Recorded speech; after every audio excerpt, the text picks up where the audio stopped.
बिस्मिल्लाहिर्रहमानिर्रहीम। अस्सलाम वालेकुम। आज 6 जुलाई है और दिन है हफ्ते का। तहरीक इंसाफ का आज होने वाला जलसा जो है वो मनसूख कर दिया गया है। अब ये जलसा आशूरा के बाद होगा, यानी 10 मुहर्रम के बाद होगा। बात इस पे दो पॉइंट ऑफ व्यू आ रहे हैं तहरीक इंसाफ की क़यादत के हवाले से। दोनों पॉइंट ऑफ व्यू आपके सामने रखूंगा और बताऊंगा कि मैं किस पॉइंट ऑफ व्यू के को सपोर्ट करता हूं और मेरा नुक्ता नज़र इस पर क्या है। लेकिन एक बात पर तो सबका कंसेंसस है, वो ये है कि इमरान खान जेल बैठा है। 1 साल से ज़्यादा उसको हो गया है जेल में, तकरीबन 1 साल हो गया है। लेकिन 1 साल बाद भी इमरान खान के सामने ये निज़ाम इस हद तक खौफज़दा है और इस निज़ाम ने इस हद तक शिकस्त मान ली है और इतना कमज़ोर हो चुका है ये निज़ाम कि ये निज़ाम इस हद तक भी अफोर्ड नहीं कर पा रहा कि इमरान खान की गैर मौजूदगी में तहरीक इंसाफ जो है वो जलसा कर सके। यानी इमरान खान की गैर मौजूदगी में भी तहरीक इंसाफ को जो जलसा है वो नहीं करने दिया गया। उसके लिए पूरा निज़ाम किस हद तक नंगा हुआ, गंदा हुआ, आप देख लें कि आज जो शोएब शाहीन साहब ने बताया वहाँ पे अदालत में खड़े होकर, क्योंकि आज इस्लामाबाद हाई कोर्ट गए थे शोएब शाहीन साहब, असद कैसर साहब, अली मोहम्मद खान साहब, शहरियार अफरीदी साहब, उमर अयूब साहब, बैरिस्टर गौर साहब, सब गए थे आज इस्लामाबाद हाई कोर्ट। और आज जाकर उन्होंने वहाँ पर कोशिश की कि ये तौहीन अदालत की दरख्वास्त आज ही लग जाए और उसके लिए वो चीफ जस्टिस के स्टाफ से मिलने की कोशिश की तो बताया गया कि ना चीफ जस्टिस इस्लामाबाद में मौजूद हैं, ना चीफ इस्लामाबाद हाई कोर्ट में मौजूद है, ना उनका स्टाफ मौजूद है। वैसे जुडिशल यानी आप ये कहें कि अदालत में जजेस नहीं बैठते, लेकिन वैसे इस्लामाबाद हाई कोर्ट का जो इंतज़ामी साइड है वो काम कर रही होती है, लेकिन वहाँ पर भी कोई नहीं था। फिर जस्टिस मोहसिन अख्तर कियानी साहब के पास गए, मोहसिन अख्तर कियानी साहब से रब्ता हुआ तो मोहसिन अख्तर कियानी साहब ने बताया कि वो केस मार्क तो कर सकते हैं चीफ जस्टिस की गैर मौजूदगी में, लेकिन सेम डे फिक्स करने का इख्तियार उनको chief justice Islamabad high court justice Aamir Farooq ने नहीं दे रखा। हालांकि जब जस्टिस अतर मिर्ला साहब chief justice Islamabad high court थे, उन्होंने जस्टिस आमिर फारूक जो सीनियर प्यूनी जज थे उनको जो है वो इख्तियार दिया हुआ था कि आप मेरी गैर मौजूदगी में सेम डे केस मार्क करके और सेम डे फिक्स कर सकते हैं। वो इख्तियार जो अतर मिर्ला साहब ने आमिर फारूक साहब को दिया हुआ था, वो इख्तियार आमिर फारूक साहब ने मोहसिन अख्तर कियानी साहब को नहीं दिया हुआ। और उसकी वाज़ेह वजह है, उसकी वजह यह है कि अगर मोहसिन अख्तर कियानी साहब के पास वो इख्तियार होगा तो फिर तहरीक इंसाफ और इस जो तहरीक इंसाफ के वर्कर्स या जो दीगर जैसे भी कश्मीर में एहतजाज करने वालों को इस्लामाबाद से जबरी तौर पर गुमशुदा किया गया या साफ़ियों को जबरी तौर पर गुमशुदा किया जाता है, उनके मामला सेम डे फिक्स हो जाते और फिर मसला हो जाता। तो इसलिए आमिर फारूक साहब ने वो इख्तियार मोहसिन अख्तर कियानी साहब को दिया ही नहीं है। खैर, ये मामला 2.5 माह से चल रहा है अदालत में। पहले आमिर फारूक साहब के पास था, आमिर फारूक साहब इसको लटकाते रहे और फिर आमिर फारूक साहब ने उनको डीसी के पास भेजा। डीसी ने जो है उनको कहा कि आपको हम रवात का एरिया देंगे। फिर पीटीआई ने रवात की बजाय जलसा सवात में कर लिया। फिर वो कंटेम्प्ट में आए, कंटेम्प्ट में आके और मामला लगा बाबर सत्तार साहब के पास। बाबर सत्तार साहब जो है आपको पता है एक आसाद जज हैं, ज़बरदस्त और शानदार जज हैं। बाबर सत्तार साहब ने डीसी इस्लामाबाद इरफान नवाज़ मेमन को कहा कि आप पिछले 3 साल की रिपोर्ट्स हमारे पास ले आएँ कि पिछले 3 साल में आपने किस किस जमात को कहाँ कहाँ जलसे की इजाज़त दी है। उसमें वो नहीं दे सकते थे। उसकी वजह यह है कि पीडीएम के दौर में पीडीएम जो है वो शाराए दस्तूर पर सुप्रीम कोर्ट के सामने बंदयाल साहब के दौर में बंदयाल साहब को गालियाँ देते रहे, उनकी फैमिली पे हमले करते रहे, जजेस पे हमले करते रहे, सुप्रीम कोर्ट पर हमला किया गया। इलेक्शन कमीशन के बाहर नून लीग के वर्कर्स को पीटीआई के वर्कर बनाकर लाया गया, इंटर पार्टी इलेक्शन के खिलाफ एहतजाज करवाया गया, जिसमें आपको याद होगा कि हमारे एक दोस्त अदनान याकूब ने एक इंटरव्यू कर लिया था और फिर अदनान याकूब से एक ट्वीट उनको अदनान याकूब को करना पड़ा। और नहीं, एहसन वाहिद थे, अदनान याकूब थे या एहसन वाहिद थे, आई थिंक एहसन वाहिद थे क्योंकि हम के साथ थे। एहसन वाहिद ने वो किया और फिर एहसन वाहिद को ट्वीट करना पड़ा क्योंकि उसमें वो पता चल गया था कि वो नून लीग के वर्कर्स हैं और वो पीटीआई के वर्कर बनकर आए थे इंट्रा पार्टी इलेक्शन के खिलाफ एहतजाज करने। फिर जिसमें पीटीआई के खिलाफ फैसला दिया था इलेक्शन कमीशन ने और फिर पेशावर कोर्ट ने कलअदम कर दिया था और काजी साहब ने फिर इलेक्शन कमीशन के हक़ में फैसला देकर और बल्ला छीन लिया था। तो ये सारी चीज़ हो जाती। तो डीसी ने जनाब का 26 जून को कि हम जी इनको इजाज़त आप टाइम दिया गया। 26 जून को डीसी ने इजाज़त दे दी तहरीक इंसाफ को 6 जुलाई को जलसा करने के लिए। 26 जून से लेके और 4 जुलाई तक एनओसी जो है वो जारी नहीं किया गया।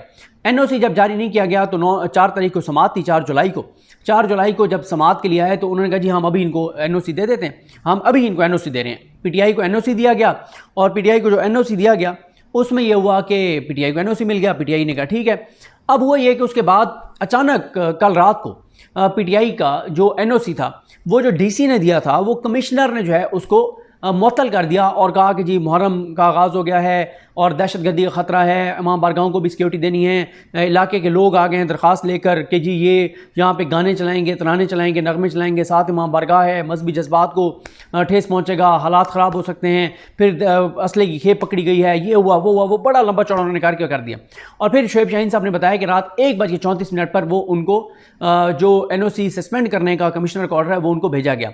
अच्छा, ये हुकूमत, ये क्योंकि फॉर्म 47 की हुकूमत है, ये कमज़ोर हुकूमत है, इनको पता है एक बार पीटीआई ने एक जलसा कामयाब कर लिया तो वो जो मनाजिर होंगे पूरे पाकिस्तान में, वो जो मनाजिर जाएंगे कि कितनी बड़ी तादाद में लोग आए हैं, उसके बाद ये हुकूमत और कमज़ोर हो जाएगी। इस हुकूमत की औकात तो ये है कि एजाज चौधरी साहब को अब नए मुकदमात में आज है वो डाला गया है, एजाज चौधरी साहब को। अब आप देखें, मरियम नवाज को पता है जिस दिन एजाज चौधरी, उमर सरफराज चीमा, मियां महमूदुर रशीद, डॉक्टर यास्मीन राशिद, सनम जावेद, आलिया हमजा, हसान न्याजी, हैदर मजीद, ये बेगुनाह कैदी, ये पीटीआई के रहनुमा जो अभी तक जेल के अंदर हैं, जिस दिन ये बाहर आएंगे उस दिन पंजाब हुकूमत का काउंटडाउन स्टार्ट हो जाएगा। मुझे बताएं ना, जब मियां महमूदुर रशीद अब आवाम में जाएंगे, जब हसान न्याजी जाएंगे, जब सनम जावेद जाएगी, जब आलिया हमजा जाएंगी, जब यास्मीन राशिद जाएंगी, जब एजाज चौधरी जाएंगे, जब उमर सरफराज चीमा जाएंगे, तो आवाम के अंदर उनकी किस तरह से उनका वालियाना इस्तकबाल होगा। पूरे पंजाब क्या पूरे पाकिस्तान में ये लोग जहां जाएंगे उस इलाके के हज़ारों लोग इनको सिर्फ देखने के लिए, इनको मिलने के लिए बाहर निकल आएंगे कि ये वो अजीम लोग हैं जिन्होंने इस निज़ाम के जबर का आखिरी वक्त तक मुकाबला किया, सरेंडर नहीं किया, झुके नहीं हैं, छोड़ के भागे नहीं हैं, और लोग इनको सिर्फ देखने के लिए जो है वो हज़ारों लोग अपने अपने घरों से निकल आएंगे।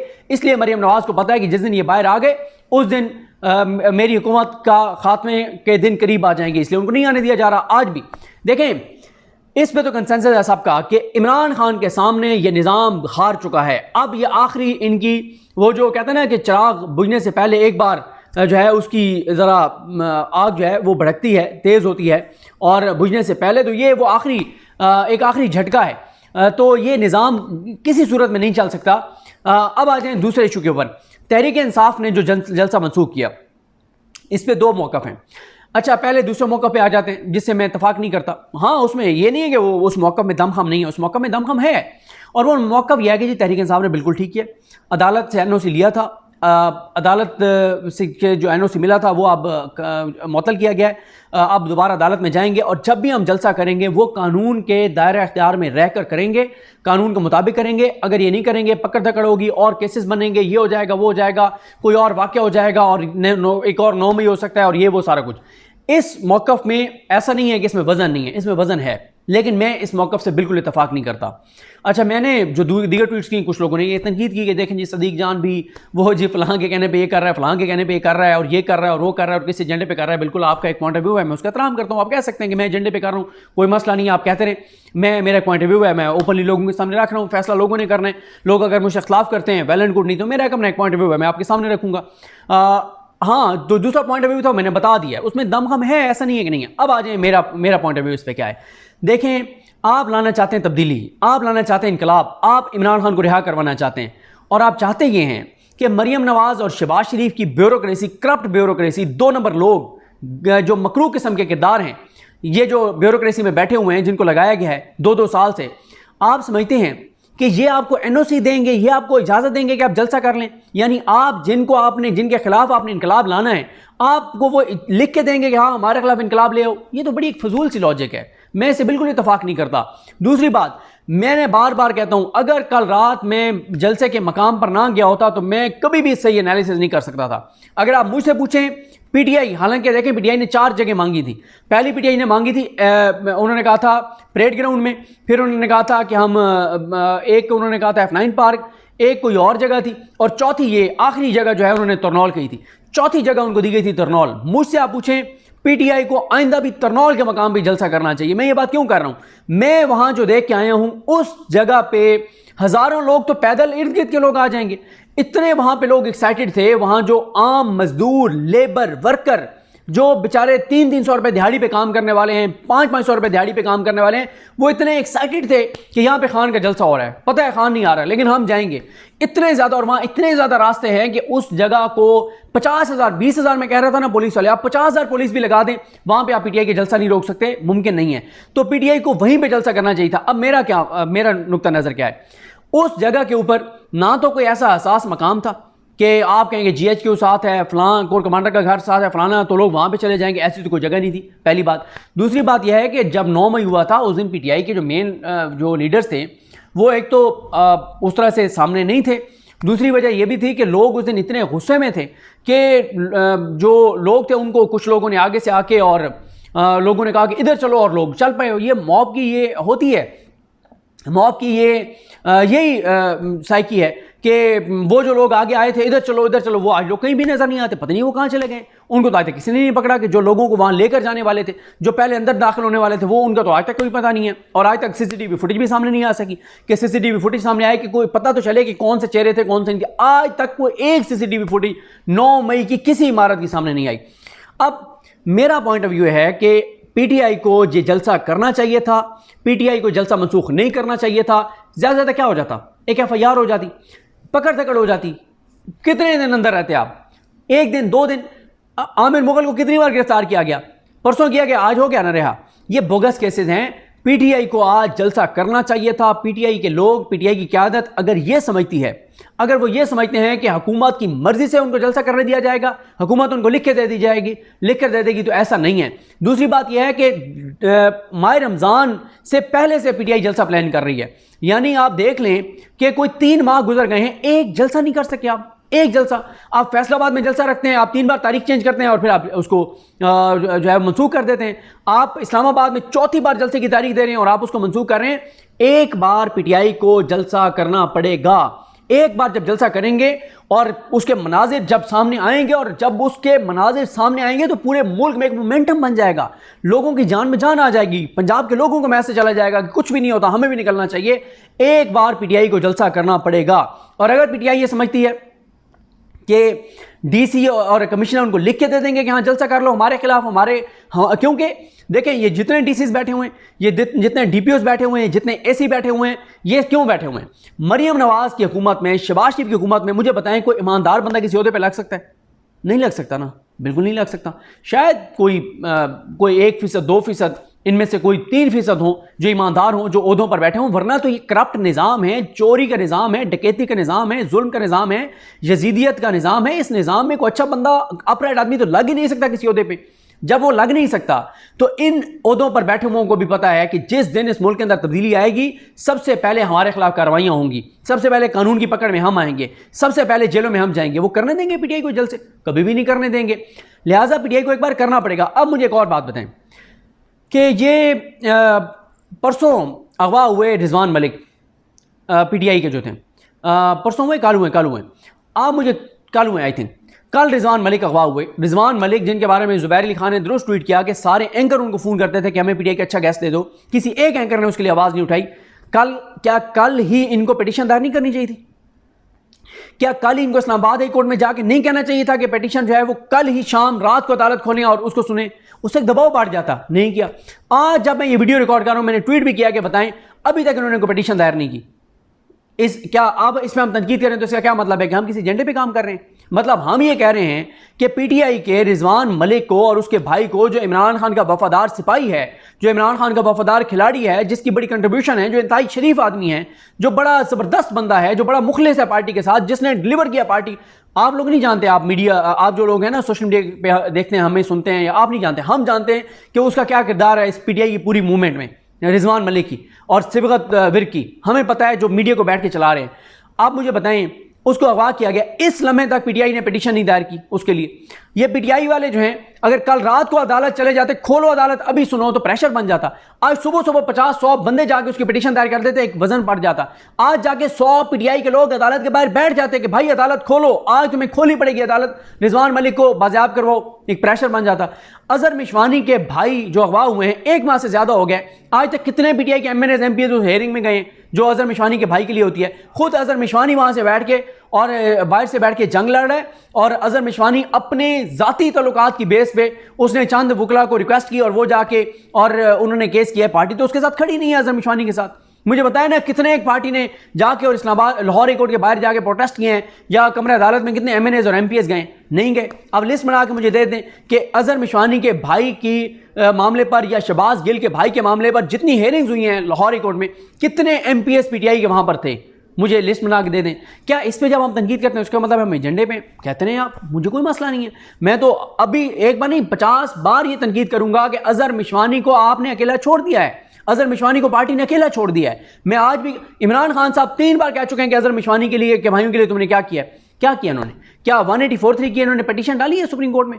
हाँ, अब कल शोएब शाहीन साहब ने एक दरखास्त दायर की है अर्ली हेयरिंग के लिए जो जबरी गुमशुदगियों वाले मामले पे वो अच्छी दरखास्त उस पर डाली है, उस पर मैं बात करूंगा। लेकिन अलग से 184(3) की एक पिटीशन डालें जिसमें अजहर मिशवानी के भाइयों का जिक्र करें, शहबाज गिल के भाई का जिक्र करें, रिजवान मलिक का जिक्र करें, इसको लेकर जाएं सुप्रीम कोर्ट में। और जिस दिन ये पिटीशन दायर करें उससे अगले दिन 100 वकील जाके काजी फायजा के सामने खड़ा हो जाए कि जनाब ये हमने कल पिटीशन डाली है, आज आप इसको लगाएं। आपने कब ये लगानी है? जब आप ये बंदे जो हैं वो 1 महीना हो गया अगवा है और अभी तक आपकी अदालतें नीचे कुछ भी नहीं कर रही। क्यों नहीं जाते? किसने रोक रखा है? तो बात यह है कि ये बात अब रिजवान मलिक के मामले पे आप करें पिटीशन, तो इसलिए पीटीआई को एक बार जो है वो जलसा करना पड़ेगा। एक बार जलसा करें और 1 हफ्ते बाद फिर जलसा रखें। और जिस दिन वहां पे जलसे के अंदर मकामी तौर पे तो कोई मसला नहीं है ना, अगर फैसलाबाद में रखते हैं वो तो करीब करीब लोगों ने आना है, तो आप कहें कि आज ये पुलिस यहाँ पे सारी खड़ी हुई है, ठीक है हम परसों कर रहे हैं, मतलब एंड टाइम पे आप थोड़ी देर पहले कहें कि हम परसों कर रहे हैं ताकि पुलिस उसी तरह एंगेज रहे। परसों फिर वहीं पे पुलिस खड़ी हुई है, थकाएं इस निज़ाम को। और परसों आप कहेंगे कल करेंगे, फिर आप मतलब एक के बाद एक दिन आप डेट देते चले जाएं और आप कहें हम करके रहेंगे, पुलिस को हम थकाएंगे और इंतजामी को हम थकाएंगे। लेकिन एक बार पीटीआई को जलसा करना पड़ेगा। मैं ये समझता हूँ कि पीटीआई जो बाहर लीडरशिप है ये या 3 चीज़ें हैं, या ये कंप्रोमाइज़ हैं, या ये कमज़ोर हैं, या इनकी अकल काम नहीं कर रही कि मौसर हिकमत अमली बनाएं। जब तक पीटीआई एग्रेसिव नहीं चलेगी ना बेगुनाह कैदी वापस आएंगे ना इमरान खान रिहा होगा। अगर ये पीटीआई की हिकमत अमली का लेवल है कि हम जो है वो जलसा तब करेंगे जब हमें डीसी और कमिश्नर इजाज़त देंगे, तो फिर आप खुद अंदाज़ा लगा लें कि कितने जलसे होंगे और क्या होगा पीटीआई के साथ, और पीटीआई के साथ तक चीज़ें कर सकेगी। अब आप देख लें 3 माह से एक जलसा इस्लामाबाद में नहीं कर सके, और आशूरा के बाद मुझे बिल्कुल नहीं लगता कि पीटीआई जलसा, अब हिकमत अमली बड़ी बना ली है कि हम पलट कर वार करेंगे, हम आशूरा के बाद ये कर देंगे वो कर देंगे, अदालत से इजाज़त लेके देख लेते हैं। आशूरा के बाद 10 दिन 12 दिन है, ये भी हम देख लेते हैं कि आशूरा के बाद ये कब करते हैं, कैसे करते हैं। लेकिन इस वक्त तक पीटीआई की जो हिकमत अमली है वो बिल्कुल बोगस है, बिल्कुल फजूल है, और वो ऐसी हिकमत अमली है कि इस रास्ते पे चलते रहे तो 2 साल भी इमरान खान बाहर नहीं आएगा। इनको तमाम महाजों पर एग्रेसिव होना पड़ेगा, एजिटेशन करनी पड़ेगी, सड़कों पर आना पड़ेगा। भाई इमरान खान अगर 1 साल से जेल के अंदर है तो तुम लोग भी चले जाओ ना, क्या मसला है, हो जाओ गिरफ्तार। अगर ये बैरिस्टर गोहर, उमर अयूब और ये सारे अगर गिरफ्तार हो जाएंगे एक बार तो क्या हो जाएगा, हो जाए ना गिरफ्तार 10 दिन के लिए, 4 दिन के लिए, 5 दिन के लिए। बाकी भी तो इतने लोग इतने नरसे से अंदर हैं, साल से ज़्यादा हो गया, खवातीन भी तो अंदर हैं, आप हो जाए ना 1 हफ्ते के लिए गिरफ्तार। ये हुकूमत नहीं गिरफ्तार कर सकती, ये निज़ाम अफोर्ड नहीं कर सकता इस वक्त पीटीआई के इतने लोगों की दोबारा गिरफ्तारियाँ। जब अदालतें इतनी एक्टिव हैं, जजेस अपने पाँव पर खड़े हैं, जजेस बहुत बड़ी तादाद में अपने पाँव पर खड़े हैं, सारे जजेस काजी फायजा जैसे नहीं हैं, और लेके जाए ना 184(3) के वहाँ पे हर मामला सुप्रीम कोर्ट में करें। तो ये पीटीआई को समझना होगा, पीटीआई को कुछ करना होगा। अगर यहाँ पे पंजाब में मरियम नवाज़ की हुकूमत ने इमरान खान पर FIR की मंजूरी दी है, FIR दर्ज करवाने की, बगावत की, अभी तक KP की हुकूमत ने नहीं दी। क्यों नहीं किया?